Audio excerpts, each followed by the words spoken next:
Bueno, debido a las indagatorias del caso Cabal, el OS9 de Carabineros perició el computador que utilizaba Sebastián Dávalos cuando ejercía como director sociocultural de la presidencia, aunque no se pudo obtener la información, pues los datos de este dispositivo se habían borrado.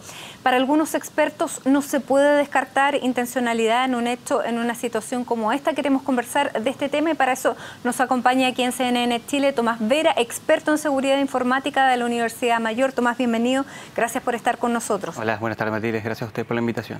Bueno, ¿es posible finalmente que un computador pierda toda la información, que sea borrado completamente? Porque yo puedo tener mis archivos, acá cancelarlo, eliminarlo y siento que se borró. ¿Se borra? Bien, normalmente el usuario convencional de un computador cuando borra un archivo pasa típicamente a la papelera de reciclaje y luego cuando lo eliminamos de la papelera de reciclaje, para el usuario no convencional parece que el archivo no está más. Pero efectivamente la computadora es muy eficiente, entonces en vez de borrar el archivo, lo que hace simplemente de su directorio quita ese archivo y por lo tanto, como ya no lo va a poder encontrar, el directorio o el archivo no va a existir. Entonces el archivo sigue quedando ahí. Si usamos tecnología que sirve para recuperar archivos, lo que va a hacer en vez de ver el directorio, va a empezar a buscar en las hojas y todo lo que encuentra ahí lo va a poder recuperar. ¿Sí? Entonces sería posible recuperar la información si hubiera sido borrado de esta manera.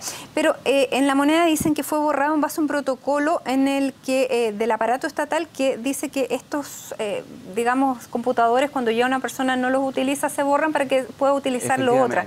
Ese borrado a lo mejor es un poco más sofisticado de lo que pudiera ser uno como usuario. Exacto. ¿Pero permite borrar todo también o no? Existen distintos protocolos, o sea, entendemos claramente como experto en seguridad las cosas que nosotros recomendamos. Si el borrado tiene que ser extremadamente seguro, lo que hace una compañía como Google, Yahoo o Microsoft es destruir los discos.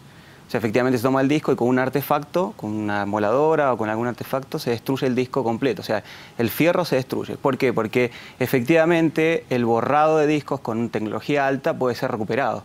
Si bien existe software, no sé, como que se vende por la empresa Proaxis, que es blanco, que tiene la capacidad para una empresa financiera, por ejemplo, borrar los discos, utiliza un borrado de muy bajo nivel y vuelve a escribir información sobre el disco, ¿no? Imaginemos que es una hoja donde yo voy escribiendo y a medida que escribo borro la información que está debajo.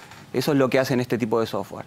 Pero sin embargo, la computación ha avanzado tanto que hay algoritmos muy profundos que permiten recuperar esa información. Un caso muy conocido del 2008, Raúl Reyes, guerrillero de la FARC, encontrado en Ecuador. Bueno, cuando bombardean, toman su computador semidestruido, el disco se distribuye por seguridad en 3 partes, se le da efectivamente a 3 empresas de seguridad distintas y cada una por su lado no solo recupera información, sino además descifrarla, ¿no? Porque estaba cifrada en algoritmos muy complejos. Bueno, de hecho gracias a esos correos que estaban en ese computador se pudo establecer que había un vínculo entre el Partido Comunista y la FARC. No sabía que había sido así restituida la información. Pero sigamos con este caso en La Moneda, este computador de Sebastián Dávalos. Para que el OS9 de Carabineros pericie y diga que no hay información que pueda ser recuperada, ¿tú crees que fue intencionalmente borrada y a propósito o entra en un protocolo normal? Bueno, eso sería como una opinión muy particular, pero con respecto a los protocolos que existen del OS9, bueno, y casi toda la PDI y Fuerzas Armadas lo utilizan, el computador se toma y no se hace absolutamente nada. Hay hardware especializado que se le va a conectar al computador que clona el disco original.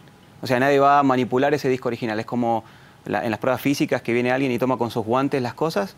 En el mundo informático existe lo mismo. Este hardware especializado se conecta al disco y clona ese disco espejo, sin tocar absolutamente nada de la información que existe en ese disco. Y luego se intenta recuperar la información en ese disco clonado.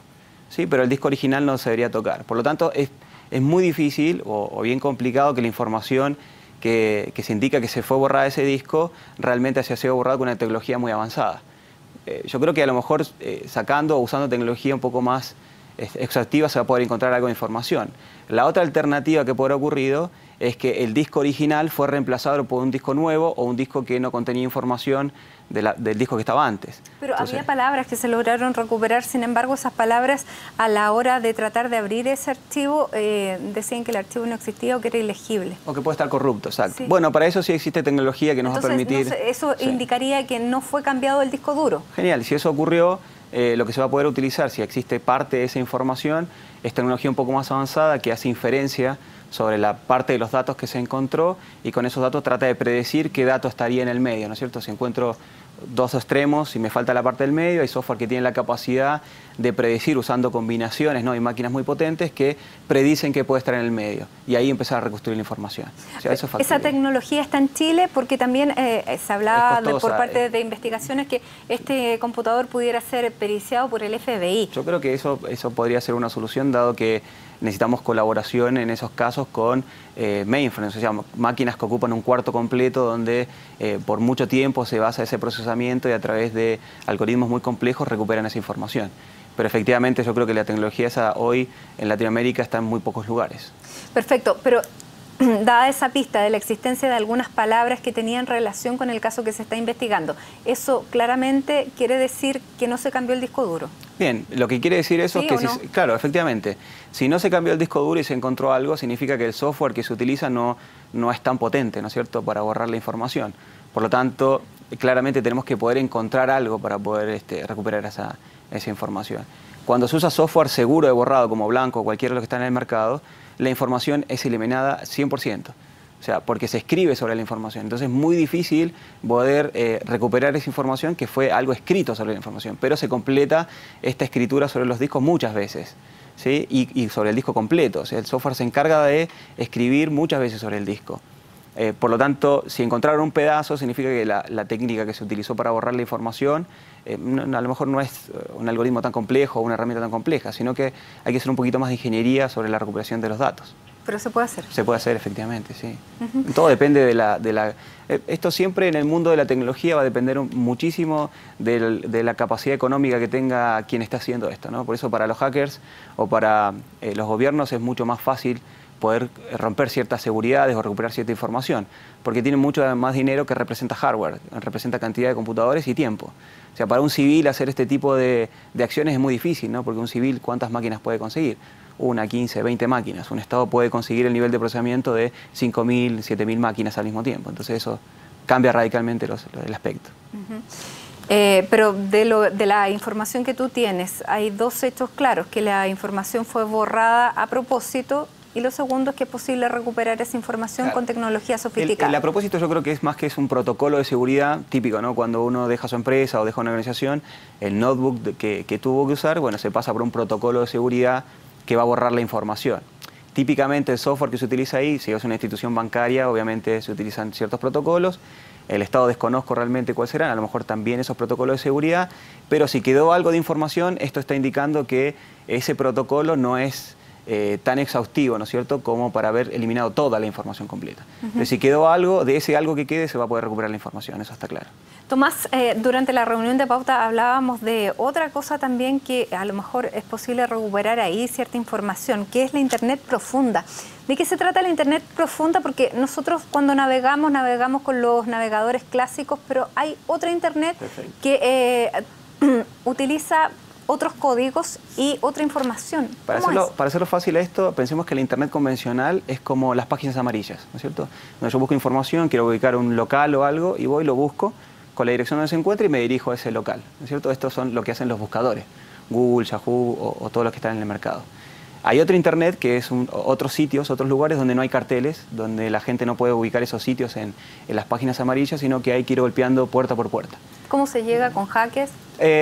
Lo que se inventó ahí para darse seguridad es una red privada. Esa red privada se llama Tor.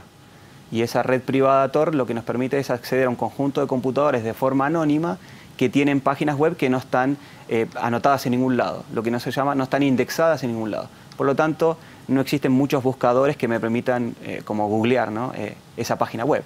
Por lo tanto, tengo que entrar, ir saltando de una página en otra que me va a ir dando la última dirección conocida para ese lugar. ¿Y qué información hay en esa Internet profunda? Bueno, hace muchos años, bueno, no muchos, pero en tecnología sí son muchos. Hace 4 años atrás existían páginas web como Skill Road, donde uno podría comprar hasta un sicario, drogas, armas o materiales para construir un láser, por ejemplo, un láser que haga daño, no un arma láser. Hoy la cosa está un poco más difícil de encontrar. O sea, no solamente existe la Deep Web, sino que existen otros niveles de Internet profunda hoy, un poco más complejos, donde también puedo hacer la compra de esos productos o esos servicios, pero ya la cosa está un poco más compleja, ¿no? Porque todo el mundo hoy conoce Tor, cualquiera de nosotros puede entrar a un sitio web, descargarse ese navegador para navegar de forma anónima. Y lo que dificulta el uso en Latinoamérica, o yo diría en Chile también, es que la mayoría de los servicios que uno consume, obviamente ilegalmente en estos portales, necesitan que alguien entregue el producto. O sea, si uno va a comprar drogas o va a comprar un arma de forma ilegal o va a contratar a alguien... o pornografía, o lo que sea. Claro, o... exacto. Bueno, la pedofilia es algo que es muy habitual en Internet profunda. Necesita primero una moneda de intercambio, ¿sí? Ahí lo que se utiliza es una moneda de intercambio que se llama bitcoins, que con eso habitualmente se paga. Y el otro factor es que si yo quiero comprar algo, un arma, por ejemplo, necesito que me la envíen. Lo que se usa en Estados Unidos, y por eso tiene tanto éxito, es que además de existir una Internet profunda virtual, existe una distribución profunda, donde tengo lugares o gente, mulas, que se encargan de estar en este circuito y que son capaces de entregar estos artefactos de manera anónima. ¿Y la policía va conforme y en paralelo a esta tecnología? Sí, hoy, bueno, nosotros también como expertos de seguridad, dado los fraudes informáticos, trabajamos mucho en la banca, tenemos que estar al tanto de cómo una persona a través de esta red puede hacer un fraude bancario. Entonces, lo que se hacen es a través de máquinas inteligentes, algoritmos que tienen la capacidad de predecir el tráfico en Internet. Si nosotros rastreamos este tráfico por mucho tiempo, podemos detectar de a dónde se viene originado el tráfico, ¿sí? Ahí también es tecnología bastante costosa y que las instituciones bancarias o los gobiernos son los únicos que tienen la capacidad de invertir en eso. Claro, pero esa Internet profunda, claro, es capítulo de otra serie, exacto, no de lo que estamos hablando ahora, ni el computador de Sebastián Dávalos. Pero para cerrar y terminar con el tema de Sebastián Dávalos y esta información borrada de un computador, ¿cuál es la única forma de borrar un disco duro? Destruyéndolo. Esa es la forma más efectiva de borrar información de un disco. O sea, pero destruyéndolo, porque si yo físicamente, exacto, con un martillo, exacto, quemándolo. Exacto. Y habitualmente ni siquiera destruyéndolo con un martillo sería eficaz, porque como lo vimos con Reyes, también se puede romper la información, sino que habría que destruirlo haciéndole agujeros o cortándolo para que se pierdan partes o se destruyan en micropartes, parte de ese disco, ¿no es cierto? Entonces la información está. Debería estar. Muy bien. Tomás Vera, muchísimas gracias por estar con nosotros, aclarándonos entonces qué es lo que pudo haber ocurrido con estos datos, pero con la certeza de que se pueden encontrar. Ok, muchas gracias. Gracias. Muy amable.